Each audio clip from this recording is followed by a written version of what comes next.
Session this afternoon. Thank you for joining. And we are going to be recording this session, so we will send out a follow-up if anyone wants to watch it or send it to their colleagues. Today is chapter 2. It's selling a visit. I'm the host, Ryan Angott. Thank you all for joining us today. This is about how to close more business by selling the visit, not your business. Even if you're not a venue or another business that doesn't maybe need an in-person experience. We're going to talk about that later, but this is about building a bond, selling a visit, and growing your business. So let's get started. A little bit of background about myself, just so everyone knows I'm not crazy Yahoo out there.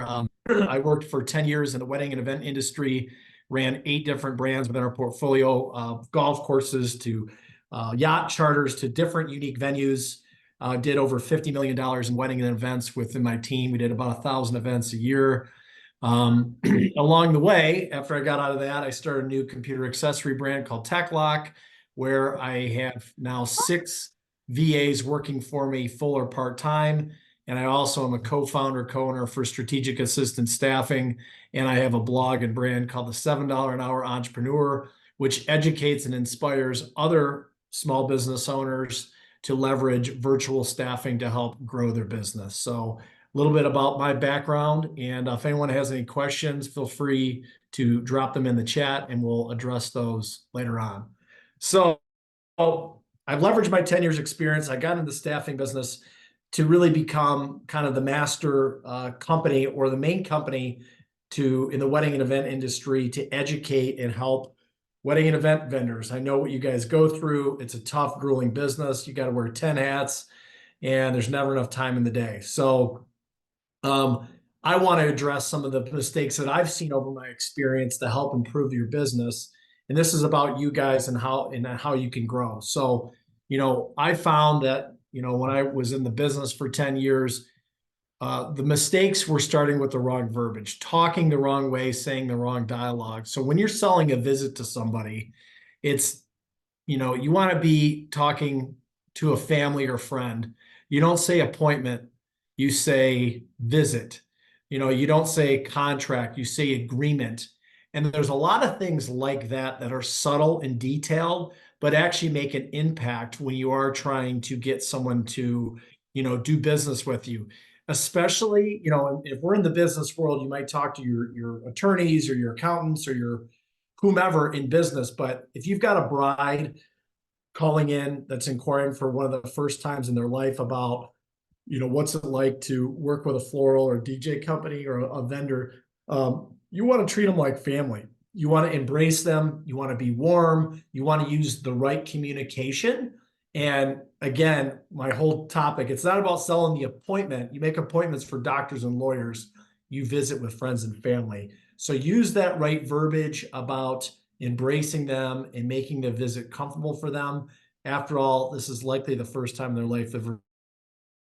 So there's some nervousness and they're not really knowing, how to react or respond. So the warmer, the better, and the better communication matters.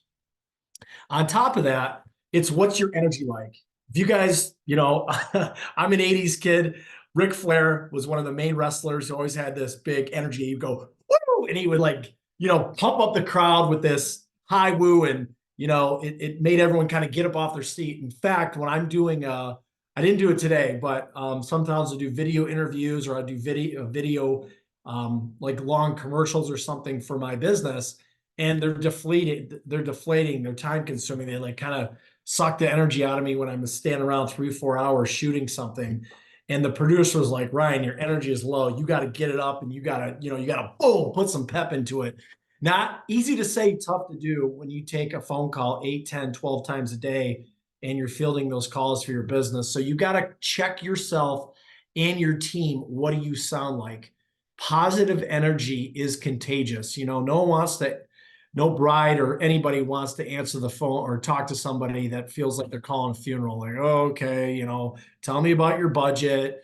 You want to have a high up-tempo energy, be positive, make a real connection, and really check yourself on what that energy engagement is like. you're going to see a natural progression in visit close rates when you have the right verbiage and the right energy behind you.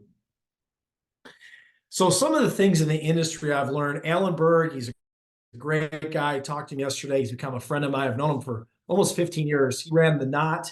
He's a guru. He spoke at Wedding MBA. Anybody can look him out online. I've used consulting services with Alan. He's among the best in the wedding industry.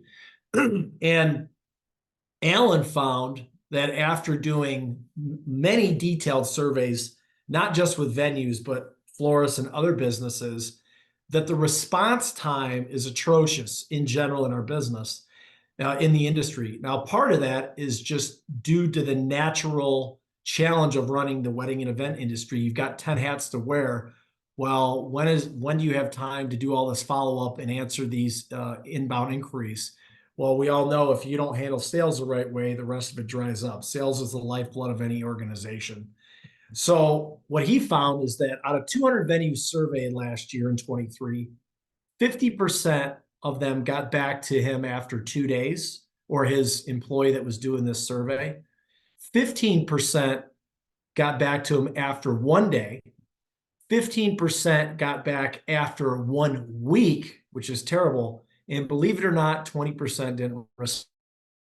And if you look at those statistics, 20%, 1 in 5 venues don't even respond for whatever reason. Maybe there's a spam on their email filter, maybe an employee left, maybe you're just too busy or you're too booked. But if you're a wedding venue and the average wedding catering bill and venue is 20 grand, or if you're a florist and that bill is 5 grand, do the math. There's so much money being left on the table. It's unbelievable. And these are one of the things that I identified when I worked at Continental for about 10 years running our venues, that response time was imperative.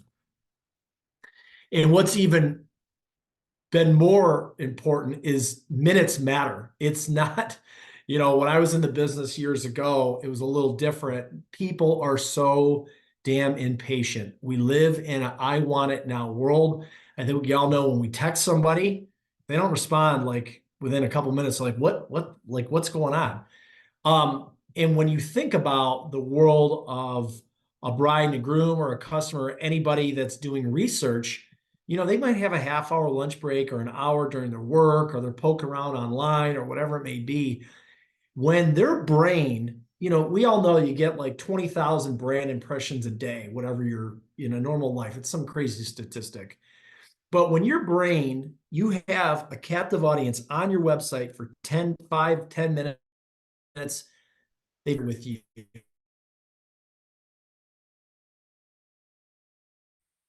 And it's top of someone's mind. The people are like minnows these days. So, what we used to do is say we had a policy that says we're going to contact you within 8 hours. And we thought, a 24-hour, like a 1-day response was good. And it is in the industry. But the reality of it is we found that by the end of the day or later on, or when hours went by, people go, wait, what venue, what floral or what venue are you talking about? I looked on like 10 today. I can't remember. Well, you become noise, like almost like white noise, and you don't stand out. So the point to this is that when we made a decision, and we struggle with conversion rate, like we can't get people on the phone, no one responds.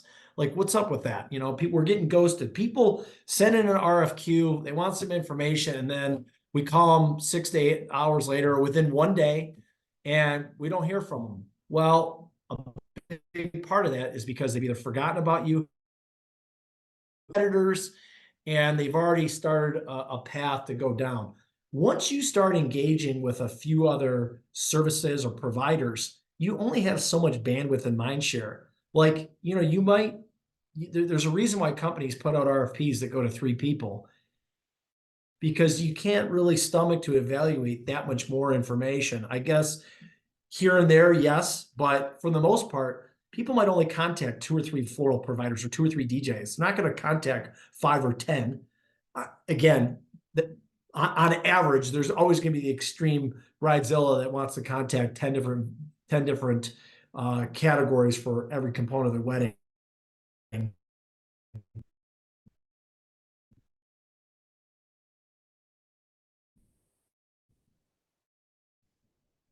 24-hour or one business day response time to 15 minutes, our conversion rate of inquiry to appointment went up 55%.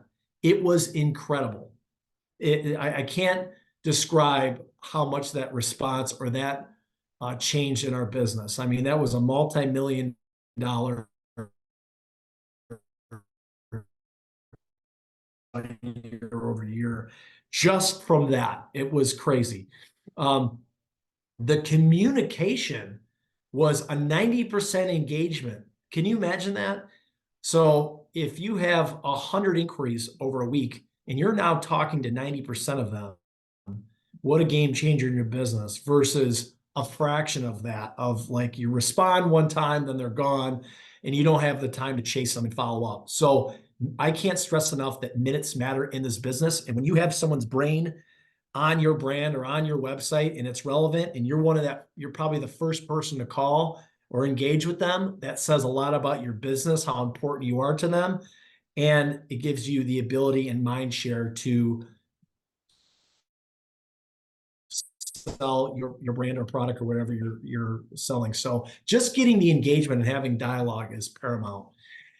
After you kind of mastered your timeline, you want to break out, how to master the inquiry and qualification and engagement. What is the sequence your business uses? If you get someone to inquire or DM you online, what are the time parameters you set as a business? Again, that 15 minutes made all the difference in the business at Continental. Then we had a text message. We would call them, we would text them, we would call them, and we'd also do a follow-up email. And we would do that over multiple periods, depending on what action was taking. But because we had such a high 90% engagement rate, we would usually text them, do a quick follow-up call, or if they said they couldn't talk, we'd schedule a time to talk.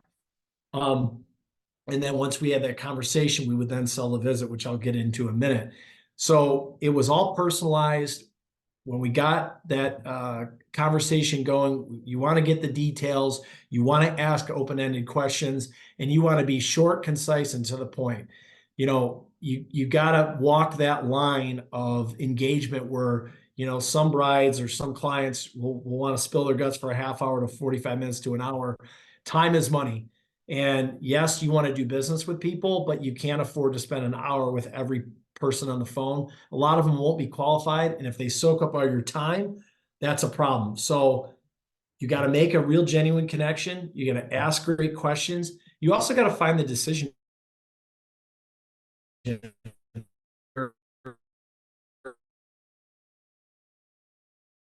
What do you have for your ideal day? Is your husband involved? Are your parents sharing into the budget? Are they involved in the process? There's delicate ways to ask those questions about, what's important to them and who's part of the decision.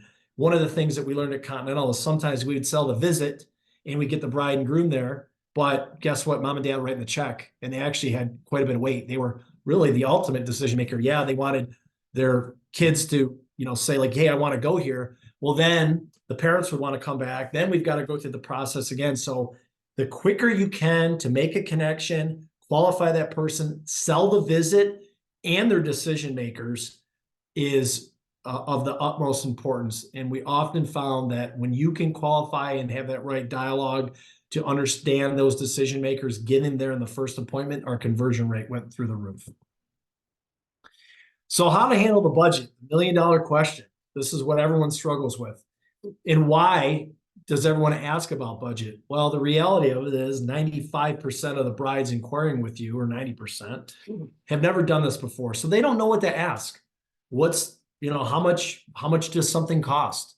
That's the number one question. And how you frame that up can either make or break the business. And I saw it firsthand in my decade at Continental doing millions of dollars of weddings. We had the wrong way, and then we did a better way, and then we perfected it over time. And I'm not expecting everyone to change overnight, but these are tips that you can apply immediately to your business. And if you need some help, Alan Berg's a great consultant. We have great staffing too that can help educate on some of these things. So when you talk about how to handle the budget or what's it cost, this was probably the number one thing that really blew up Continental to be the biggest wedding um, catering and venue company in Michigan and arguably in the Midwest. There was a book called How to Double Your Wedding Business in 12 Months. I had back surgery a long time ago. I had nothing to do. I'm not a big reader, and I read this book, and we immediately put it in the action. In fact, I hired Chris Evans to do some consulting for us. But we used to be selling our services over the phone, which were expensive. I mean, weddings are expensive. It's a sticker shock to anybody who's never planned a wedding. It's $3,000 for a DJ package, or it's 25 grand for a venue or floral or whatever. And obviously it depends where you fall in the spectrum of a premium vendor to a lower price vendor. It doesn't matter. Everything's a sticker shock to people who've never done it before. Like, whoa, I didn't know that. So instead of people asking that question, we would just say, well, our typical wedding package starts at $25,000. Well, yeah, that was true. And everyone would be, whoa, 25 grand. And it scared a lot of people away. So we found this approach to really be incredible, as a game changer. And in the book, there's a one-line script. And basically, to summarize, and again, if your business doesn't require a visit, there's other things you can do to get a higher engagement and commitment from somebody. But just like looking at cars, looking at furniture, much higher likelihood, one, you form a personal bond and relationship, trust is formed, then the chances of them being a customer are a lot greater than just having a quick phone call. I think we all know that in life and business. But the technique we use, instead of someone just asking, well, what does it cost for a wedding on one of your yachts or one of your venues or whatever it may be, we would say to them, well, Cheryl, or whatever their name is, because all of our weddings are absolutely custom and tailored to you, it's really difficult to give you a flat price over the phone. We do weddings from $6,000 to $60,000 and everywhere in between. And that's a true statement. We do little mini weddings on a Wednesday afternoon that were dirt cheap versus you want the Mac Daddy on a Saturday night. It's a different ballgame. So when you give someone a range, it's, we do services from, $500 to $5,000. It really depends on what you're looking for. So it's almost impossible for me to give you a price over the phone. When would be a good time to come in, mornings or afternoons, with your fiance or anybody else making a decision? How about next Monday afternoon? Does that sound good? You're not asking them, you're telling them. And there's other things I don't have time to get into about how to qualify people and asking the right questions about qualification. I'm going to save that for the next chapter about qualifying them. But after someone's qualified, and again, you don't want to waste your time. If they're underqualified and they truly want a Saturday night wedding, and you're a DJ that charges $3,000 on Saturdays and their budget's $1,000, don't waste their time. But if you have a sense that they would be in the ballpark, or if it's the right, it feels kind of right through some of these qualification questions, you want to get that visit, and you use that scripted approach. It's in the book. It's a short paragraph, but it's basically, I just summarized it. You give a wide range, you qualify, you buy who's there, or you sell, the buying, the decision makers, and you don't ask people, would you like to come in? You say, what makes better sense, mornings or afternoons? You're telling them, not asking them. That's really the key difference on selling the visit and getting people in the door versus just having a little back and forth banter and asking them about coming in. So with the visit approach, making the statement sell to sell the visit after they're qualified, and also taking our inquiries from a 24-hour or one business day, which is 8 hours, we would get a 15% response out of our inquiries. Again, 100 inquiries would come in any given week. Only 15 would engage, and we'd get a visit from 15 out of 100. The new way, after we sold the visit the right way, and after we put in a 15-minute time window, our visit rate grew 50%. It went from 15 to 65%. And guys, literally, I'm not joking you. When we started doing this, we were doing a couple million in sales at one of our venues. The next year, we grew by like 150%. I mean, it was crazy. We over doubled our business. The growth was so explosive on some of these techniques. And that was across the board. So, they absolutely work. And then after we qualified, we weeded them out and we got the right people there. 50% of the time, those deals would close. So, you got 100 in, half, when they're qualified, 65% would engage, come in for the visit. Out of those 65, 50% would close. So the numbers were incredible. And that's really how we got to be one of the biggest wedding and event production companies and caterers venues in, like I said, the Midwest. So that info is worth gold if you can apply it to your business. Now, obviously a little bit of a commercial here about what we do in our company at SAS.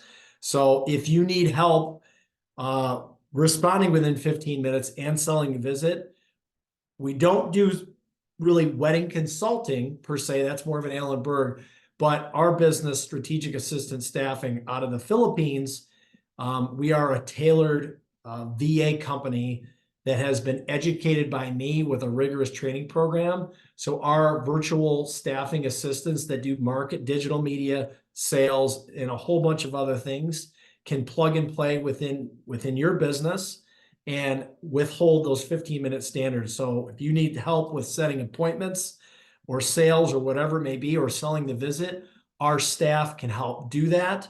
And rates start at about $12 an hour. So it's a phenomenal rate and package. There's obviously a little bit of, there's a one-time setup fee that we're waiving 50%. But, as the premier wedding and event virtual assistant staffing agency in the world, there's no one else doing what we do.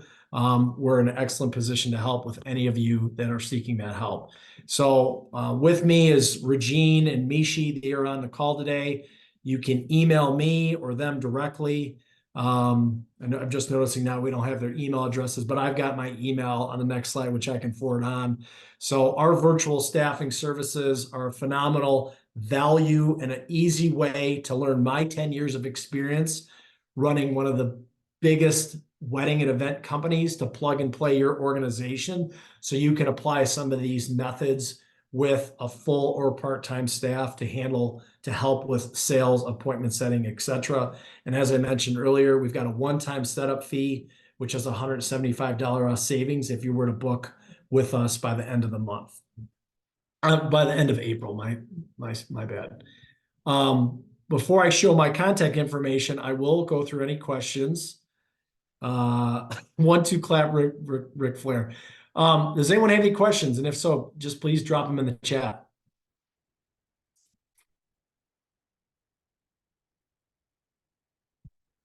Here to answer anything. I'm an open book.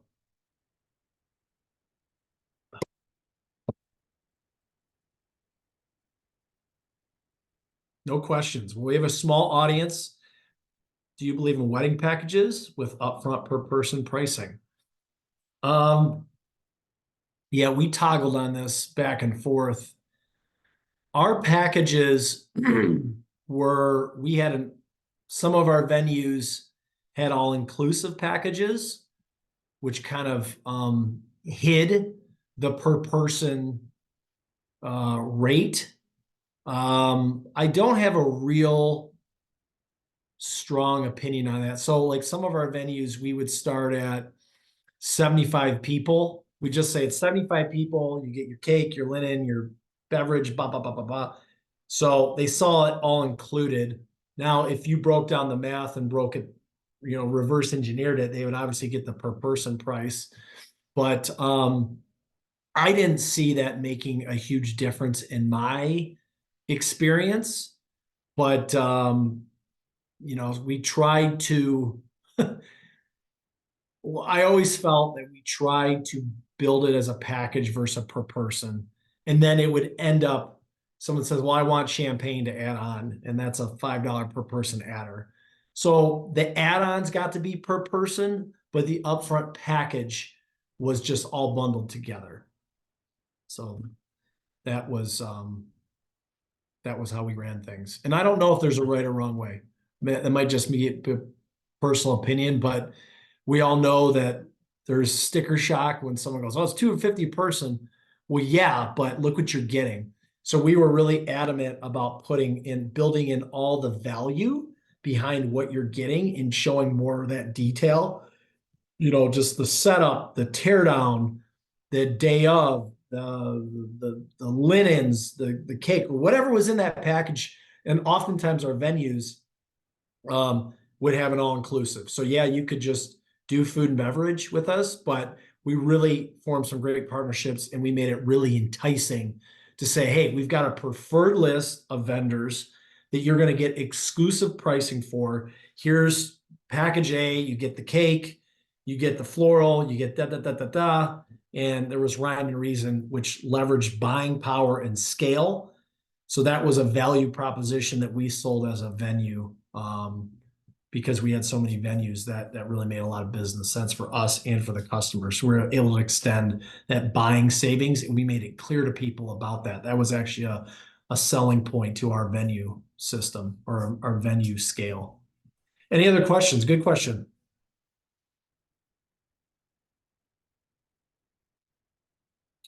Okay. I got a long question here. Let me scroll up here.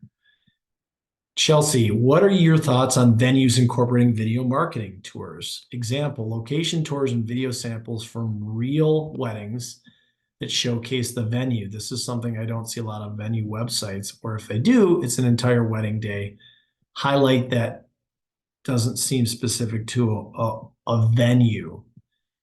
Well, I will tell you, videos, I think, are imperative. I'm also a big believer on selling the visit and making a personal connection. And we didn't want to give too much away online. We would give teasers and we would do a short highlight video. I think everyone should have that about what the venue experience is like. But, and then when people got on site, we had a really rigorous 77-point sales process at Continental, from the first inquiry with us to a deal that's closed, and even beyond. We had 77 points. Did you offer them a bottle of water? Did you show our video? Did you show them the iPad video montage? Did you ask this question? I mean, we really had a methodical process laid out. And one of those steps when people came on to the visit was showing them an overview visit of what the day of experience would be. It was like 3 to 4 minutes long, but it really sold the sizzle and the beauty. Part of the challenge is if you're at a venue and it's off season, there's nothing going on, you're showing an empty room, it's tough to sell the sizzle, the excitement, the emotion. So not only did we play a video, yeah, we had videos on our website, but we had a really great video when you walked in. In fact, we personalized messaging. So if you'd say, welcome, future bride, Mr. and Mrs. Smith, or whatever it may be, and we made it personal, we had that wow factor. And that took a little admin detail and planning, but that was an Alan Berg suggestion. So we want to make it an experience that no one else had. Like, whoa, they tailor made this presentation for us. Our names are on the screen when we walked in. We knew what beverage they liked. Oh, you love Diet Coke or Coke Zero? And we had a huge stock room and stuff like that. So the whole experience was paramount. And I know I'm going a little off track with just the video, but video on your website and in person to me are really important. And to dive into more of your question, the location tours and video samples from your weddings that showcase the venue. I a real wedding, to me, a real wedding video is long. You have a few minutes to capture someone's attention.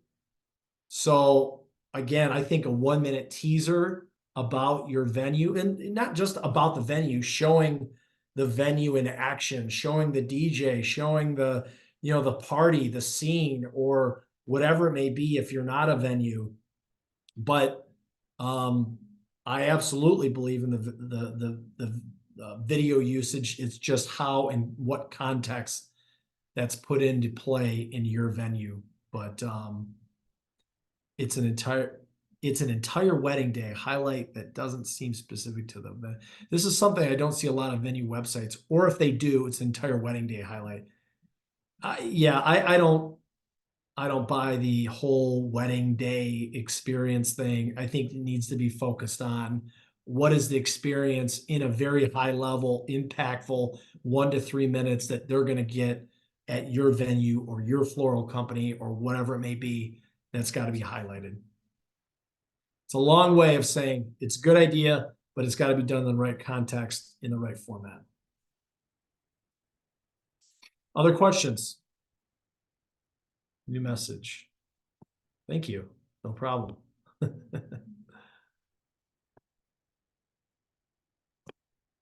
Okay. I'm just going to put, to make it easy for you guys, if you're interested, that is our wedding VA website. You can go on there and see all of our wedding services we do for wedding vendors. Again, my name is Ryan Angott. Thank you for your time. There's my personal contact information and my email, my cell phone. Happy to help answer any questions. I love working with wedding vendors. I've spent a decade doing it. I miss it. It's fun to be back doing this within our VA industry and business. And thank you for your time.